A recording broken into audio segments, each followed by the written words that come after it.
Okay, so I noticed in this game when Charles Barkley, I'm not sure if anybody even listens to his advice, anyways, because it seems like they just do this as a mockery or whatever, just to mock him and stuff like that. So I don't even know if he's even serious at what he says. But what I noticed is the public started coming in more on this Sixers matchup, right? So this was more lopsided.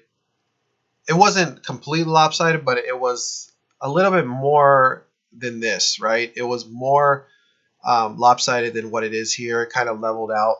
The reason I'm using this website is because pregame.com takes off their percentages at the end of the day. So it'll be back on tomorrow, later today.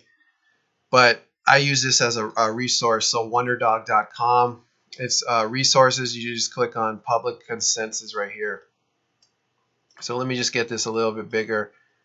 But you see here where the Sixers are 52%. And when you get percentages like this that are pretty much even, it becomes very difficult to invest in something like this. Unless you know somebody directly linked to the game that has some type of inside information. I mean, it's very hard to get past these numbers right here, okay? Because once you get these percentages that level out like this, it becomes most of the time a coin flip, because you're going to notice a lot of fluctuations and runs in that game. Like Toronto had the cover early on in that game, and then Cleveland obviously came back after the half, okay? And then Philadelphia had a big lead, and then Boston came back, got it to a 5-point lead at halftime. Then Boston took the lead, and then I believe in the fourth quarter, Philadelphia had like a 4-point lead again, so they had to cover, and then Boston ended up winning that game. So you're going to see a lot of fluctuations when the percentages are like this. You're going to think, basically, you're going to think you have won the bet, right? And then it's going to completely go the other direction, okay? So you got to be careful with these type of games that come out even like this. That is why you want to get on a unpopular side, a side that is not expected to win. Those are the ones you're going to have more success if you're using some of these strategies and trying to fade the public and things like that. So I'm going to just show you this quick video here of what Charles said, and then I'm going to get back to this Philadelphia matchup after that, and this Cleveland matchup.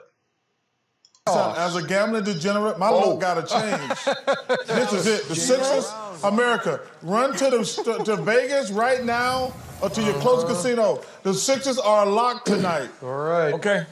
That's usually the kiss of death. Seth Davis looks like Nostradamus compared to you. So anyway. Okay, so just what I mentioned there, with Charles Barkley, he said that they were a lock. So I don't even know if people actually listen to him. I mean, I'm assuming they won't, because he's usually always wrong on his predictions anyways. So I'm hoping they wouldn't. But I noticed that the percentage after he said that started to even out a little bit. So that makes me wonder, like, are they actually listening? Because he has a lot of influence on the market anyways, because there's a lot of people that watch this show. So, yeah, that was just kind of interesting to see, because I track these percentages way in advance.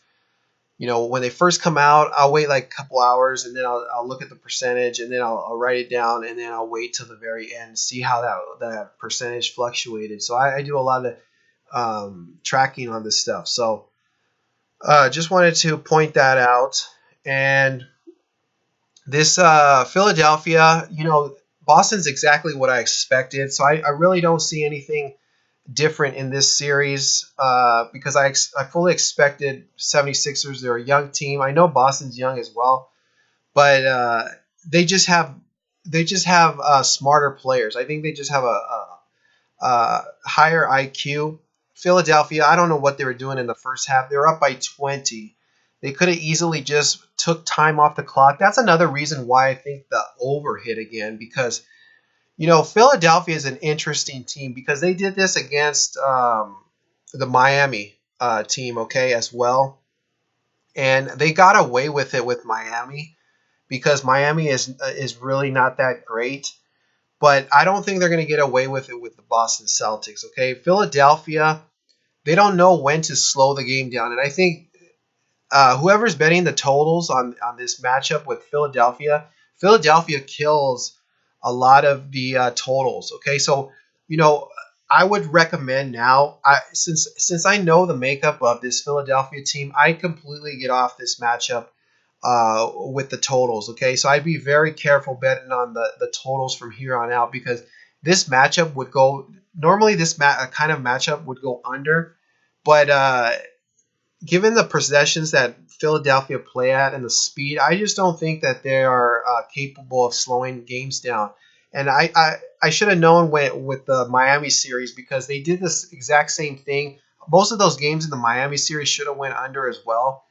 But now that I notice the type of team Philadelphia is, they're not going to get away with it that much longer. So I definitely stay away from those totals on these Philadelphia games because it just seems like they can't control the type of game that they have, and they don't know when to slow it down when they have a lead. So I think Philadelphia is the team that's messing up these totals for a lot of bettors. So I'd stay away from that side with the unders and stuff like that because the Celtics are doing exactly what I expected. I mean, Philadelphia is starting to panic. They're turning the ball over. Ben Simmons played terrible. He had 1 point in the game. Boston Celtics, they have a solid team. I really like this Boston Celtics team. When I started looking at their roster more in depth, I didn't realize like the players on Boston, they have some really good solid players. Like they got Rozier, Marcus Smart, Morris, Al Horford. You know, they have Baines. They have tons of players that could fill Tatum. They have tons of players that could fill in for the Kyrie Irving, the superstar, and Hayward. You know, they have a really deep roster, and I really like this team. So Philadelphia just has too young of a team. I just don't like. I don't like anything about Philadelphia really. You know, I don't like any of their guards. Ben Simmons, he's a good player, but I just don't like their team. Like JJ Redick gets lost on every possession. You know, you just watch JJ Redick. He plays no defense at all. He's a good shooter when he's wide open, but he's a terrible defender.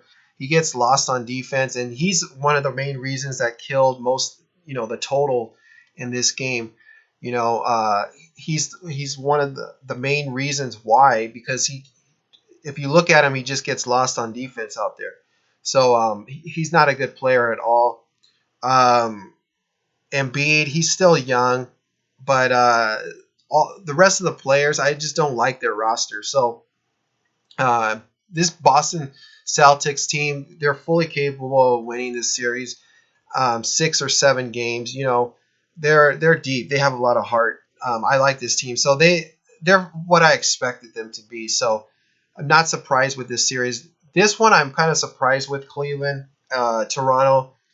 I just want to give like a little example with this Cleveland-Toronto series. Even though it's time to panic for the Toronto Raptors because you can't lose the second game at home and expect to win the series.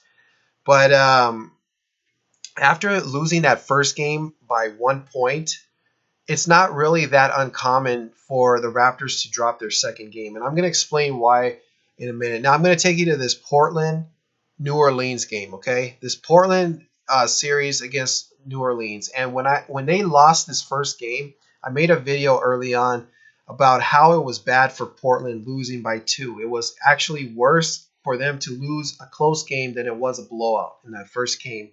And that's exactly what happened in this Toronto Raptors game. So I was kind of on the fence there with this Toronto Raptors because I realized that in the back of my head that that's something that could happen. You know, given the circumstances, I'm not talking about the narrative and the game being rigged or not. This is something in a team's mental focus, like with any team.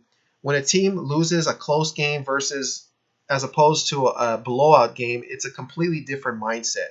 Okay, so that's not really that uncommon for Toronto to lose the second game here. Okay, just given the mindset point of view. Okay, so Toronto lost a close game in the first one, and look at what happened in the Portland. Portland lost a close game. The second game they came back and they had that lead at halftime, and look what happened. New Orleans ended up winning again that second game. Okay, completely different matchups here. These teams were more paired up. There's more parity, but I'm just giving you the example of how the mental focus is with teams like this. Because when a team loses a close game, they feel like they could have won the game, and they just didn't make a couple extra shots, okay, to win that game. Even if you look at what Charles Barkley said, in his in the last show, he even said that he thought that Toronto would win and they'd be fine and they'd win the next game. They missed 4 layups at the end. But see, the thing is, when you know that you only lost by a basket or so, your mind is not in the right place yet because of the fact you thought you could have won that game. You're not going to be motivated after a game that you just lost by 1 point. Okay, it's just human nature. You're not going to be motivated. You'll be more motivated if you come off a blowout loss. Okay, so that's why it was a very dangerous spot for Toronto in the second game here. Okay, because now I realize like that is the mental attitude. So that's why I'm saying it's not really that uncommon for a team to drop the second game after losing the first game very close. Okay, if Toronto would have got if they would have gotten blown out by the Cavaliers in that first game, I would have thought a lot differently about Toronto in this series coming into the second game. Okay, so now that they got blown out in the second game, this completely changes the mindset of the public. So the public's going to come in, I'm assuming, on the Cleveland Cavaliers. So if you see that lopsided percentage, Toronto should at least cover that game. Okay, they should at least give a better effort than they did in this second game here because they got blown out. Okay, another thing interesting to point out here is this: after New Orleans lost the second game, New Orleans ended up, or after Portland lost the second game, dropped the second one, New Orleans went back home and they blew out Portland. All right, so that is a little bit different than this matchup here because of the fact that this Toronto Raptors team on paper is it's a complete mismatch for Cleveland. Okay, Toronto has the more talented team. So this matchup right here I think that would be a little bit of a different situation because these two teams were pretty much paired. Okay, there was a lot of parity in this series here as opposed to this Toronto Raptors team. Okay, so I'm not going to write them off and say they're going to get blown out, but I do expect a better effort in this next game by Toronto. This is the last chance for Toronto. They got to cover this game at least. Okay, I'm expecting them to cover the game at least, but it's hard to say that they're going to win given that they came off of 2 losses at home, which is just ridiculous. Okay, so but Boston, this was no surprise here, and this Toronto matchup, I gave a good example here with this Portland series, just with the mindset. So that's really not uncommon for a team to drop the second game. Okay, put aside the narrative and the rigging and stuff like that. It's not that uncommon to see something like that. Okay, so that's really it for this video, and I really said all I needed to say. But this is the site that I like to use right here. Okay, so Wonderdog.com. This is just as a resource, as an extra source. These percentages are inaccurate. Remember that. They're not 100% accurate. I probably go with pregame.com as a more accurate site because these get very little volume here. They show very little against the spread bets here for these bets. Okay, so this is just an extra thing that I wanted to show you because they have the pregame site offline right now. So I'll be back with another video. Thanks for sharing this video and watching this video, and I'll see you in the next one.